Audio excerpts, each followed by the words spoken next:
Big news coming out from Blizzard headquarters, specifically Ian Hazzikostas, talking about the iterations on add-on philosophy, a final take on what they plan on doing here. We know when add-ons are officially going to die now, January 20th, I'll just throw that out there. So we've got some stuff to talk about. Also, recent things happening in the game, and BlizzCon returns. So here we go.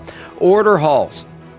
If you're trying to get your order hall mount, I'm not talking about the green variation of it that you buy for bronze, but actually doing the quest line to get your order hall mounts, well, it might be broken. That's right. If you're a death knight, a mage, a monk, a paladin, a shaman, a rogue, a warlock, or a warrior, it's broken. It's broken. Demon hunters, druids, hunters, and priests can currently do it. Everybody else right now is currently dealing with a broken version of the mount quest. So Blizzard knows about this to try to fix it. We'll see when that actually happens. Sounds like DBM and Bigwigs will have life after all. We'll see. We'll talk about all that. Also, Legion Timewalking is now live. If you haven't gotten enough Legion from Legion Remix and you want a Legion, more legionary stuff, you can do Timewalking now in retail. That's right.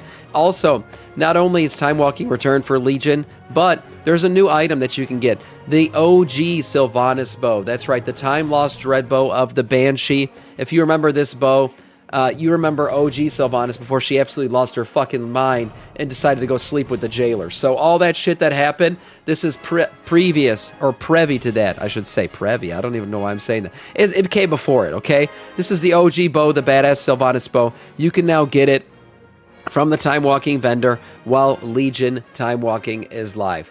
Also, Bone Freeze mount. That's right, you can get yourself a new mount through the Mana Forged Omega, what is it, Mana Vandals, whatever, Mana Forged Vandals Renown track. That's right, we're now up to 14, guys. We only got one more week of this thing. I can't believe it. We're already up to week 14 of Mana Forged Omega raid opening up. But here we are. You can get yourself this Freeze Brain, whatever they're calling it. It's a very ugly mount, if I'm being honest. It's another Buggy Boy. I've never been a fan of the Buggy Boy mounts, but it's a bug. The Bone Freezer, you can get it if you reach the Renown 14. It's so easy to hit these Renown tracks now. I mean, you can literally go in this shit full clear of normal without even using any hands. You can use your imagination how that would be done. But basically, just go in, kill some bosses in the raid, and get yourself the Raid 14 Renown track and get yourself a new mount. Finally, if you want to raid, right now the specs, and we're not going to go into a deep dive of this, but the top specs right now for raiding are as follows. Overall damage, Elemental Shaman still sitting at the top. Marksmanship Hunter, Arcane Mage, doing really good right now. Beast Mastery Hunter, Ass Rogue, Fire Mage, Frost DK, Destra Warlock, and Furry Warriors rounded out your top boys there. At the bottom here, if you're going to be a warrior, you got to be a furry, because Arms isn't doing anything right now. Prot's actually pretty good, though.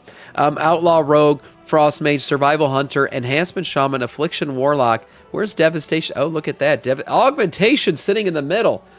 When I look at the bottom, I'm always looking for Augmentation. Look at that. Sitting as a mid-tier spec. Not bad. Havoc, Demon Hunter, Demonology Warlock, and Feral Druid rounding out your bottom boys there. That's overall damage. Boss damage, Fire Mage right now pumping hard. Arcane Mage is doing really good right now overall. Arcane Mage, Fire Mage sitting up there in the top 4. Ass Rogue at number 2. Bestiality Hunter at number 3. We also see Balanced Druid, Marksmanship Hunter, Elemental Shaman, Unholy DK, and Feral Druid rounding out your top boys. At the bottom for single target damage, Outlaw Rogue, Arms Warrior, Enhancement Shaman, Frost Mage, Devastation Evoker doing devastating things at the bottom. Havoc Demon Hunter and Shadow Priest there rounding out your bottom boys. Biggest movers up and down, not much movement at all, honestly. We know the big class changes are coming with Midnight, so not much happening right now in terms of movement. Fire Mage up 3 spots. That was the biggest mover up. And Survival Hunter down 3 spots. That was your biggest mover down. Everyone else pretty much stagnant or moving up 1 or down 1 spot. Not much movement there. Monks are also top 3. Very confusing list. Well, remember, this is, first off, this is for rating, right? And this is like mythic, you know, everything parsed out. It's, you know, take it with a grain of salt. People who are just playing good or highly skilled will do their thing in the game regardless, so that doesn't matter. Moving on to the add-on conversation, because Blizzard's still having it, they're still doing it, and it looks like Ian Hazzikostas was trolling the Reddit forums. That's right. So a Reddit post came out, and somebody had just posted this on Reddit, and Ian decided to respond. Let's see what the original post was first. So first off, this person says, a lot of this sounds positive. The only thing I heard that made me recoil a bit was hearing Ian's takes on audible countdowns to enemy spells. So we're allowed to have visual timers for an ability, but hearing the countdown instead of seeing it is me being a fucking noob, as he said. Fair enough, I guess, but I'd also like to see him heal some of these bosses at an 18 and time his ramp down to second consistently every time an ability is coming up. So, I mean, he's right. As the game currently stands, it is difficult to do these things, right? But the game's going to change. It's going to change. It's not going to remain in the current state it is right now. Granted, I don't want to argue in bad faith. Ramping will likely be less important with so many healing amps being removed. So he does understand that the game is changing and will not be in the current state that it is right now without add-ons. I guess I just don't see how there's anything wrong with hearing a countdown as opposed to seeing it. And I kind of resent the sentiment that hearing the countdown is automating my gameplay.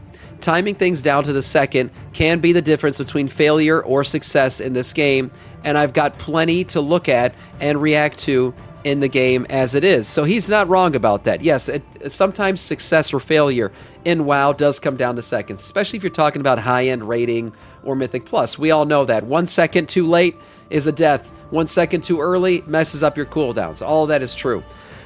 Perhaps they're sincere and that the gameplay across the board will change to support their vision for add-on restriction. This, I think, is what we all need to remember, is that, yeah, hopefully they change the game enough that add-on restriction doesn't matter. But frankly, what I'm hearing is Blizzard is taking on a large responsibility to design their gameplay to support this hardline direction, and honestly, I doubt they have the time or staff to devote to that season after season.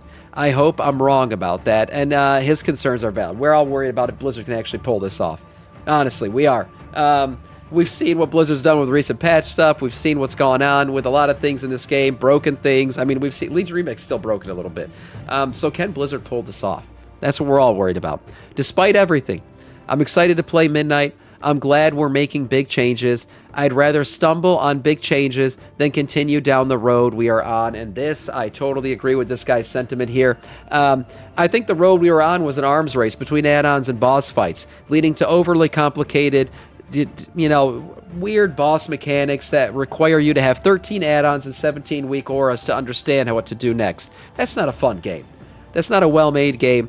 That's not an accessible game, if we're being honest. Imagine somebody raiding for the first time and realizing that they got kicked from a raid because they didn't have the 13 weak auras required for the fight. That's ridiculous. So we're going to have some growing pains.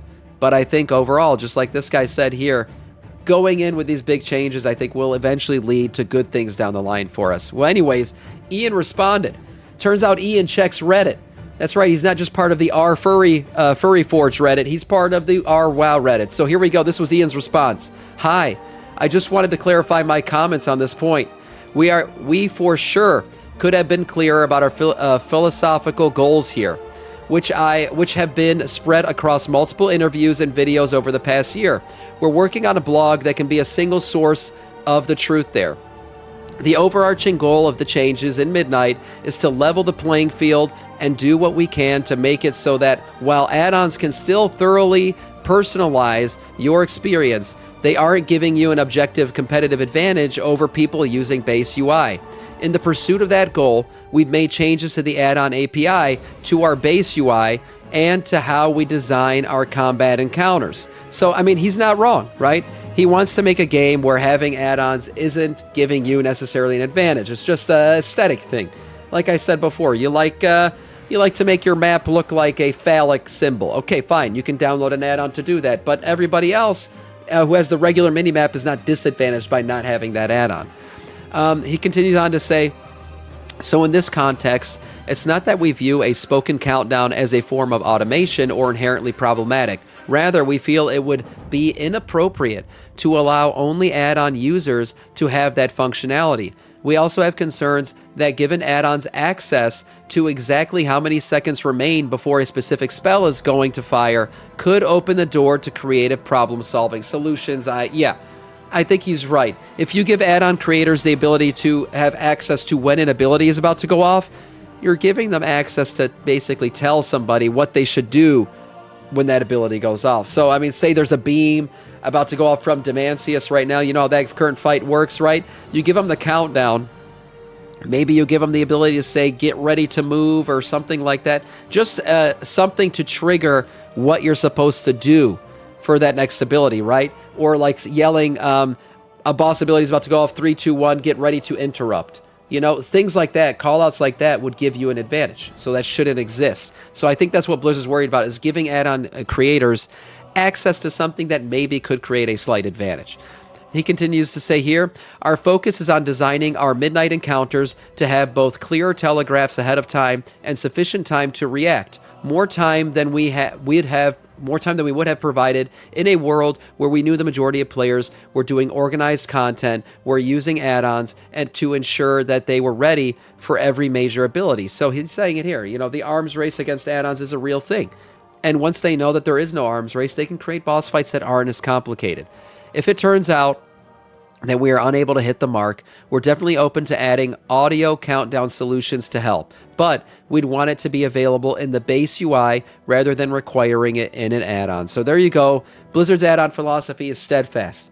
They continue to push forward here, and their goals are very much obvious at this point, right? We know what they want to do. They want to make the game more accessible so people can play it on Xbox. I'm just kidding. That's not what they want. They want to make the game just the base game. You download this game, you can play it out the box. Highly accessible. Somebody comes to WoW for the first time, they don't need to go to a secondary source to be able to play the game at a high-end level, which I don't have a problem with. Again, there's going to be growing pains. I totally agree with this. I think there are going to be issues at the beginning, but I think overall, for the greater health of the game, this is the right move. My problem is that none or a very small percentage of WoW devs play the game at a high level, so they literally don't know. I mean, but they're designing the game at a high level. I understand what you're saying, that most devs, I would say, probably don't have time to raid at a mythic level on a weekly basis. This is true. But for the time being and going forward, Blizzard has been listening to feedback. That's the one thing I can say, Cyclone, confidently, that Blizzard has been taking action on feedback at a rapid rate. So while they don't play the raids, right, they do get feedback from people who do. And they have been reacting to that feedback at a quick rate. So that's the difference between like pre-BFA Blizzard, where they were putting in, Azerite armor and telling you to go fuck off and deal with it. You guys don't know what you're talking about. Since then, they've really taken the take that players do know what they're talking about. They care about fixing the game. They want the game to be better, so maybe you should listen to their feedback. And that's what they've been doing. So I think this is a good thing. Moving forward, we'll see if it ends up working out. Some of the, we saw recently, Alva UI decided they're going to throw in the towel, right? And not make their add-on anymore. Well, we got other add-on creators doing the opposite. Deadly Boss Mods evidently has been in conversations with Blizzard here, and now they released a little post about the things their add-on will still be able to do going forward. So let's check this one out real quick. Here, after discussing with Blizzard about our add-on, the creator of Deadly Boss Mods has released a new video talking about what they'll be able to do here at midnight. So for boss timers, the add-on authors will be able to filter spells out of the boss timeline, allowing players to choose what alerts they will see, which is cool, right? If you're a tank, maybe you only want to see certain things. The other stuff's just clouded up shit. Or if you're a healer, there's certain cooldowns you care about more than others. So you want to make sure that those are at the forefront for you when you're fighting the boss. They will not be allowing add-ons to emphasize cooldowns. Sorry, I said cooldowns. I meant countdowns. With things like external audio for specific abilities. So we just read about that. Ian said no external audio stuff. There will be a default option to show spell cast countdowns on all abilities. Blast Nova 2, Blast Nova 1, similar to current boss fights. So that's good. Raid warnings. Let's see what they'll be able to do here. Blizzard does not want raid warnings to be directive, telling players exactly what to do, right? So no telling people soak or interrupt or that kind of stuff. There will be additional support for adding sound alerts to important casts, like boss casts X, maybe a horn or a moan or something goes off, right? They will not be allowing sound alerts to debuff or for debuffs or targets. The developers are looking to ensure that raid warnings and mechanics have adequate visual features for those who have a hard time hearing. So there you go. While Blizzard does recognize there is an accessibility feature, I should say, to audio callouts, right? They're trying to make sure that these things are accessible for people who are still, hard of hearing or maybe, blurry of vision. Although blurry vision would probably be a harder one to play with than hard of hearing when it comes to WoW. Here we go. Cooldown manager also. Built-in sounds don't work for everyone, so developers will be working to allow custom audio alerts via add-ons, aka custom add-on sound packs, exclusively used by the cooldown manager. So that'll be something that could still happen. Miscellaneous here. Blizzard will be adding API to report boss health percentages and bosses remaining on wipes, similar to current boss mods. They won't be able to report that information mid-fight though. Nameplate timers tracking enemy ability cooldowns will not be allowed, though Blizzard intends to make Mythic Plus more approachable through longer cast times and fewer casts per pull. So yes, we already saw this. They actually increased the time on cooldowns for interrupts, and we know that's just because they're going to be doing less interrupting, right? The interrupts are going to be longer, the casts are going to be longer, there's going to be less casts. Again, the change in the game, you're not going to be playing the game as it currently stands without add-ons. The plan is to change the game so you don't need the add-ons. After what happened with all the meetings, I'm now 100% sure that we will choose what to use, default UI or add-ons. I'm using DBM next expansion. And JMall, that's you will be able to. That's what it looks like, is whatever Blizzard puts in the game, you can use an add-on like DBM to iterate on those. Not to be able to call things out necessarily, but to change it up in a way that you like to be, you find more presentable or appealing to your eye. The developers are against add-ons renaming spells in instructional ways like soak or frontal, right? I told you guys that one. As that helps solve mechanics, rather they are encouraging players to be more knowledgeable. They will consider support for unit proximity, but it will be a broad fixed distance, such as within 100 yards, to avoid becoming compuntual. I don't know what the fuck that is. Okay? Somebody will correct me in a YouTube comment. I know it. But all these philosophies make sense. They do. Blizzard's kind of stuck their feet in the ground here, and they've said, you know what? We're not going to budge. We know people love add-ons, but we're going to make this game so you don't need them. And the add-ons you do love will still be able to do things within a reasonable sense. They can iterate on what we put in the game, but not really change it in a way that's going to help you do boss fights. Computational. I don't know why I couldn't read that, but yeah, thank you, Konesia. That's why you're a mod. You break it down into kindergarten little verbs for me so I can understand what I'm reading. And then finally here, guys, BlizzCon is back. That's right, everybody's favorite orgy is returning in 2026. Tickets will be on sale. Early bird pricing, $249.99. Good thing it's not $250. I wouldn't have been able to afford it. So here we go, 2026. Blizzard released a little hype video here. Let's check this thing out.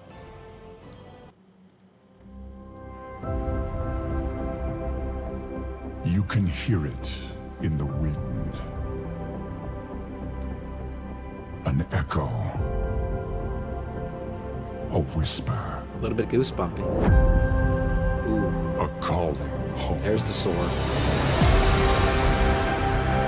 It welcomes Diablo's us, art style's badass. not as wanderers, but as its kin. In search of a memory of what once was, where purpose ignites.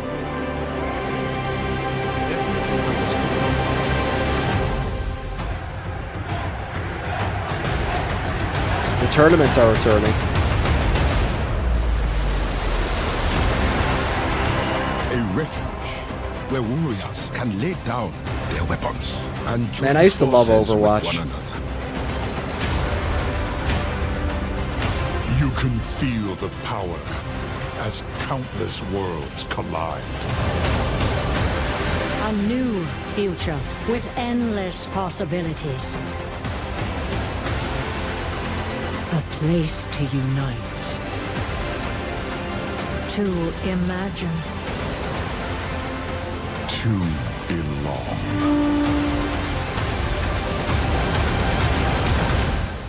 Are you ready, BlizzCon? The Metzen call out. It's about time. Cool. Yeah, I mean, you know, say what you want about the company. I still love a lot of the games they make. And yeah, a video like that still gets me a little bit. So there you go. BlizzCon coming back, it's good to see it. Honestly, the way that the game was revealed in terms of midnight reveal at Gamescom, we all know that shit was a complete debacle. It fell flat, wasn't that exciting. I'm happy we're finally getting BlizzCon back, at least this year. What can we expect to see? I'm expecting maybe to see, midnight updates. Obviously, will be in the middle of midnight when this thing happens. And we could see, a prelude to The Last Titan. Maybe a preview of what's coming in The Last Titan. That could be some exciting stuff. November 7th at 9 a.m. Pacific time. These tickets will be available.